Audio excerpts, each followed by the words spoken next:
Hey y'all, welcome to Life Happens by the Mile. This is Michaela and welcome to my channel. And anyway, I'm doing an overview of my surgery in Tijuana from the time I got there up until about right now. Okay, it happened on the 12th and today is, let's see, don't get me lying, I think it's 20th. Today is the 23rd. Okay, I misplaced 3 days somewhere. Okay, it's okay. Anyway, okay, so anyway, I was on my pre-diet. My high weight was 311. And my pre-surgery weight was 259, excuse me. If I was 159, honey, I wouldn't have needed that surgery. But I digress.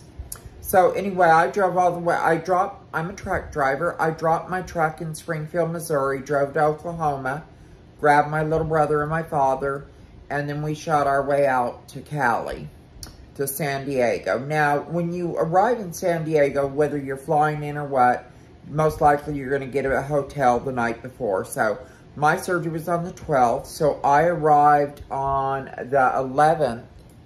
And then went in and checked into the hotel and all that good stuff. Sorry. Oh, and that is one thing. Y'all drink as much water as your stomach can handle after surgery. That is one of the #1 things that put people in the hospital after gastric sleeve or gastric bypass is not getting enough water in. So anyway, I digress.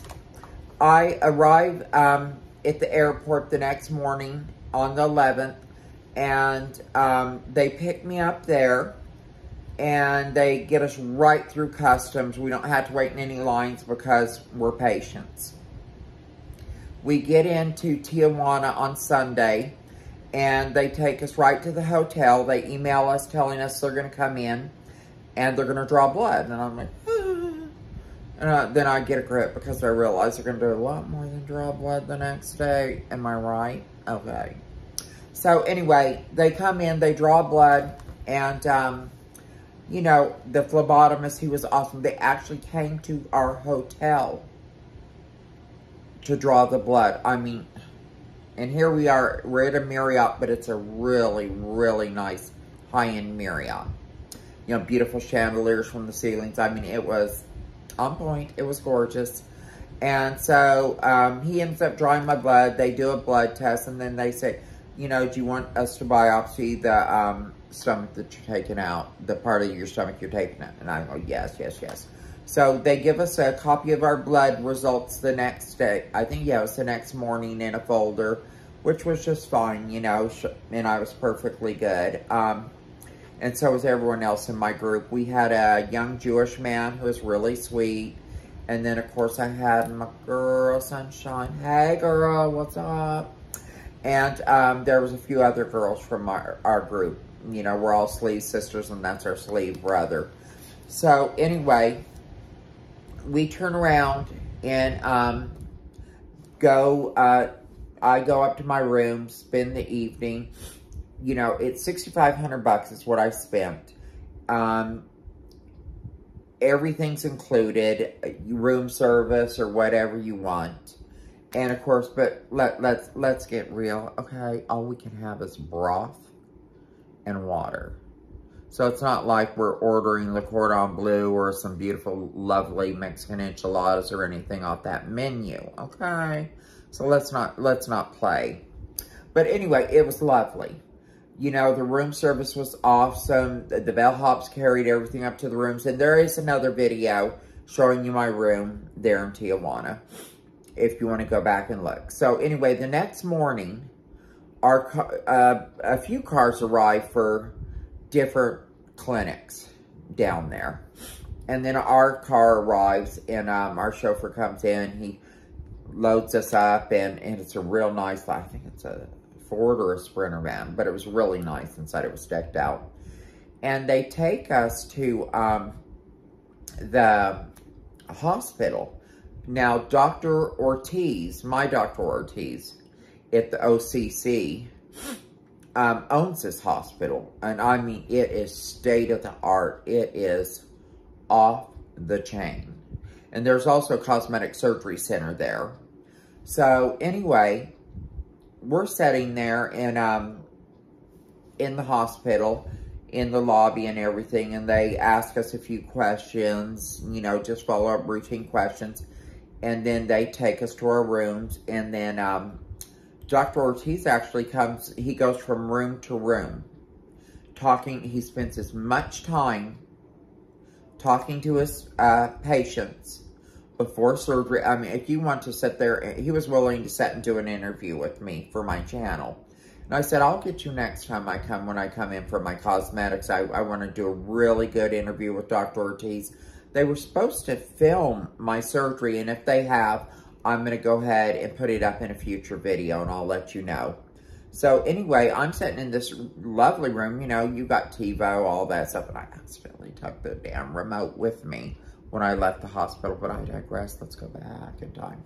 Okay, so anyway, we go into the floor where our deal is, and it's beautiful. I mean, there's, you know how you go to some hospitals and there's shit all over their nurses station and all that, just junk. This thing was pristine, and there was a huge staff of nurses, and there's only 5 patients. And we had, like, I say, five nurses maybe. So anyway, they come in, and also your anesthesiologist comes and sees you. The doctor assisting Dr. Ortiz in the surgery visits with you to answer questions. The different nurses come and introduce themselves to you. They tell you what to expect, that you might have some gas pain, because they're going to fill your body with gas to expand everything, where the doctors have room in there to work around. So anyway, oh, and the nutritionist comes by, because, and most of you, if you've gone through, or if you're starting the program, you know our nutritionist, beautiful lady, just very well educated and awesome. She comes in and talks to you. I mean, and everyone speaks perfect English. Tijuana was stunningly beautiful. It was prettier on the Tijuana side than the California side, and much cleaner. So, and my doctor also teaches at the University of San Diego. Anyway, the college there in San Diego. And he's just a very well-read, very well-educated doctor. I forget what part of his degree, but part of his studies were at Harvard, and then were in San Diego, and part was in Mexico. I mean, the man is a world-renowned surgeon. There's 2 Dr. Ortizes. Don't get them twisted. Look for the OCC, okay? And, oh, by the way, tell Michaela sent you from Life Happens by the Mile. Hello. I don't get anything for it, but, you know, I do love Dr. Ortiz and his staff. So, anyway, we're in our rooms. Everyone's in their own rooms. And, like I said, everyone comes and visits you. And then finally the anesthesiologist comes back. Well, first they give us a little pill to just, you know, relax and calm your nerves. And it seems like about 45 minutes later, they come by, they pop the IV in your hand, and they go, okay, you're gonna, and you see the mask coming at you like it was in a movie, child. And I was like, yeah, 3 sheets to the wind. I was out like that. Next thing you know, now when I woke up a little hard. I woke up just nauseous. Not like I woke up scared, but real nauseous. And as soon as I could just go, oh my, there was a deal under me, and I puked. I mean, I know it's not ladylike, but I did. I went, bleh. And they had that thing right underneath me, tucked, no time at all. And, you know, they're patting your back, and then they go, can you lay back down? I had a few little ice chips later. Then they take me back to my room, and about an hour later, I was up and walking around the big nurses station. No, child. I was not the first to have my surgery that day, so I was not the only one walking that nursing station. But you would hear farts and burps and belches, and of course I was right among them because we had all that gas in our abdomen, and that's the only discomfort I had was right in here from it. So I'm just going around this station, going, and every time someone farts and belches, oh, very good, very good. Yes, keep it up. Good one, good one. And everyone just like, honey, that's not how I was raised. My mama wouldn't be going, oh, good one, good one, good one. We do that. My mama is smack. You know, come on. But there, it is good because, you know, you need to get it out. You need to, you know, it's really rough. You know, and all that gas, and it comes out either through a belch or down below. So anyway, it was a hoot. Everyone was just like, oh my God. So anytime they heard someone, good one, everyone's like, good one, good, way to go. And then I think I got sick one other time, a little nauseous. I was like, oh my, boom. The nurse walked right in the room, had it there, and she'd pat you on the back and stuff like that because she knew you were having trouble belching and burping and so forth. And they did, like you're about, they just pat you on the back. They were so attentive. I never, like I said, I suffered a little discomfort right here. And they had a night doctor too, not just night nurses. They had doctors there 24/7 in case you needed pain medicine, in case you needed anything. Suffering is not part of the OCC mantra. Their patients do not suffer, not for a minute. And I mean, I think about how so many people, they think they're going to go to Tijuana and get murdered and raped. It was more dangerous on the U.S. side than in Tijuana. Their medical tourism is just exploding. They don't want to do anything to ruin it. So anyway, I do digress, and sorry if I keep popping back and forth. So after, I guess I was in the hospital until the next day after surgery, and I've been walking around off and on all night up in the morning. Our chauffeur comes back, our driver picks us up. You know, we're checked out. We go to our hotel, and I turn around, and, you know, I just kind of lounged that day in my hotel the day after surgery. And then I turned around and, let me think. The next, I eat a little broth, stuff like that. Nothing too strenuous. The next morning after that, we go in and we do our barium swallow. So I come in, I take my barium, and then I was like, ooh, bye-bye. This ain't working. But I do it, and you could just see it drain. And I will put it in a 30, if I think I still have that on my phone, I'll put it in a 30, one of them little shorts. So anyway, I do the barium swallow, and it was like, it didn't taste good, but no, my teeth are good. It didn't taste good, but it was okay. You know, I mean, you do it and you see it just drains, it goes down, and then your stomach's just like a little thing like that, and you see it go into the stomach and then right into the intestines. I was like, wow, that's all the stomach I have. So anyway, after I do the barium swallow, they go, oh, you're all good. You have no inflammation. And then one of the girls did have inflammation, and I believe the little Amish man did. And so they give her a shot for the inflammation. I mean, they're on it. They take care of you right off. So she goes and gets a shot, and then after we're done with the barium swallow, me and Sunshine, my girl, we go get a full body massage. And I get my manicure done. And that was really cool. You know, I mean, it was awesome.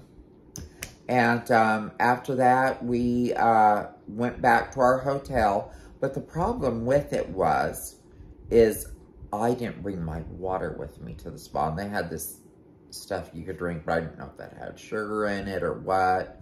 So I really couldn't drink it. And I got a little sick that night and the next day because I was trying to get down my water, your 64 ounces. And I got a little sick that night, and not bad, but in the next day I was fine. I was recovered. And I spent that night day in Tijuana, and then the next day I was taken to the U.S. side. Now, going back into the United States was a little different. It was, you know, from coming in. They drive you to the border, or close to the border. You have to get out and walk down this big, long walkway and go into U.S. Customs, and then you turn around and go on into the United States, and they pick you up in this, the van that's with our driver. So, but you have to take your luggage with you, take it through Customs, and I only brought one bag. I was no fool. You know, I was like, So anyway, I turn around and I walk through. Last times I went to Mexico, there was no customs. You didn't need no passports and all this crazy crud you need today. So I turn around and I said, okay, which way? So you walk through one deal, they send you through another deal, and then I'm just kind of confused. Am I on the U.S. side? Am I in Mexico still? And the first person rude to me on the entire thing was U.S. Customs. And he goes, okay, you can go. And I said, go where? He goes, not here. And I said, am I in the U.S.? Where's the U.S.? Point. He goes, out that way. And I was like, thank you very much, sir. And of course, I went back to the U.S. side. And after that, I meet with my dad and my brother. We drive about 200 miles down the road. And we stopped in, where did we stop the first night, brother? Courtside or? No. It was Courtside, wasn't it? We arrived at Courtside and we went looking. On the way back? Yes. Yes, yes. Okay, so the first place we stopped was Courtside, Arizona, just over the border. And then we turned around and, you know, I was kind of tired. So it was about 3.5, 4 hours that we were driving. Okay. It was about, I guess, 3.5 hours. 4 hours. And as a truck driver, I used to pull on a shift. And I drove. You know, I mean, they volunteered. My dad or my brother would have done the driving. They were taking good care of me. But I felt great. And this is only day 4 out of surgery, okay? And then we turn around and I did 600 miles the next day, and I think 400 the following day, and I got to my brother's place here. So, and far as what I'm eating, okay, I drank just chicken broth. I was taking my little protein powder shakes, for the first week, so that first Monday after the surgery. And then I turned around, and I had lost 10 pounds during that time. And the reason no, it was 9 pounds. The reason, I thought it'd be a bigger weight loss, but they pump you full of IVs in Tijuana. I mean, you are just in the arm constantly. Every time your bag's drained, another, because your biggest thing is dehydration. So, and then I switched. I started drinking V8, 2 V8s a day, not the spicy, just originals. And you literally, it takes me an hour to get down a little bottle of V8. But it feels like you've eaten something. It really does. It is magnificent. And it counts towards your liquids for the day. So I had a V8, you know, that Monday. And then I got another 2 V8s the next day. And then I made a big pot of split pea soup. And then what I've done with that is I've strained it to make sure there's no lumps in it. I didn't put any onions, carrots, anything in it. But I put all the powders for it in it, you know, where you got the taste. And I scoop some out. I put it in a bowl. And I water it down, mix it up, heat it up. And it takes nothing, I feel full, like, with just a few ounces. And Monday, I can go on to full liquids, like a thicker split pea soup, or some kind of cream of chicken or something like that, that's not watered down. So, anyway, guys, my experience was wonderful. I was not mugged. I never felt unsafe. And like I said, me and Sunshine, we went to the spa, and our driver from the Marriott took us there, but then he was getting off work, and the nighttime driver didn't show up for some reason. So we Ubered back. Great experience. At no time did we feel unsafe there in Tijuana. At no time. So, it's not the Tijuana it was in the 80s when I went before, okay? It's totally different Tijuana. But anyway, guys, please like and subscribe. I hope you've enjoyed this, and I hope you'll enjoy my journey. I'm going to just try to keep posting and letting you know how the weight loss is coming, letting you know what surgeries are coming up next, like a facelift is desperately needed for this. Right. And, you know, to the girls and so forth. And they could do all that at the OCC. So, anyway, I hope you guys follow my journey. Thank you so much. I really appreciate it. And please like and subscribe and hit that notification bell where you know what upcoming videos are coming up. Thank you, and God bless you, and have a blessed day.